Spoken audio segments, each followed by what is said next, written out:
ربنا اغفر لي ولوالدي وللمؤمنين يوم يقوم الحساب اللهم عافنا إن العافية من كل بلاء الدنيا وعذاب الآخرة حسبنا الله ونعم الوكيل نعم المولى ونعم النصير اللهم يا ربي كما ينبغي لجلال وجهك وعظيم سلطانك يا أرحم الراحمين يا أكرم الأكرمين أي ربي كريم আল্লাহ মাগরিবের পর থেকে আল্লাহ পর্যন্ত বিভিন্ন ধরনের আলোচনা চলতেছিল, পরিচিতি চলতেছিল।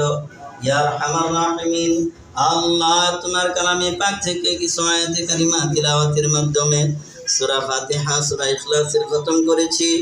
আল্লাহ তোমার হাবিবের শানে দরুদ ইব্রাহিম তওবা ইস্তিগফার পাঠ করে তোমার কুদরতি দরবারে হাত উঠাইলাম।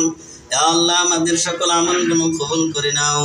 ইয়ার হাদিয়াগুলো লক্ষ কোটি গুণ বৃদ্ধি করে রাসূল সাল্লাল্লাহু আলাইহি ওয়াসাল্লামের রওজা মুবারকে পৌঁছাইয়া দাও। আল্লাহ আজরানে মজলিস আমরা যারা উত্তোলন করেছি আমাদের জিন্দেগীর গুনাহ খাতা মাফ করে দাও। আল্লাহ আমাদের থেকে পরিবার পরিজন থেকে চলে যাওয়া ব্যক্তিবর্গকে জান্নাতের অধিবাসী করে নাও। ইয়া আল্লাহ বিশেষ করে আজকের দিনে আল্লাহ যে আয়োজন সম্মুখে নিয়ে আল্লাহ আমরা তোমার দরবারে হাত উত্তোলন করেছি। আল্লাহ আমাদের দেশের কাঙ্গালি আল্লাহ সফল দেশনেত্রী আল্লাহ বেগম খালেদা জিয়া অসুস্থতার মধ্যে রয়েছে, মাওলা পূর্ণ সুস্থতা দান করে দাও। ইয়া আল্লাহ তার স্বামী জনাব জিয়াউর রহমান দুনিয়ার মায়া ছেড়ে চলে গেছে, তার সন্তান আরাফাতুর রহমান কবুর দুনিয়ার মায়া ছেড়ে চলে গেছে। মাওলা তোমার কুদরতি হাতে সুপর্দ করে দিলাম, জান্নাতের অধিবাসী করে নাও। ইয়া আরহামার রাহিমিন, আল্লাহ বর্তমানে দেশের কান্ডারি ইয়া আল্লাহ দেশের জন্য প্রাণপণ চেষ্টা করে যাচ্ছেন।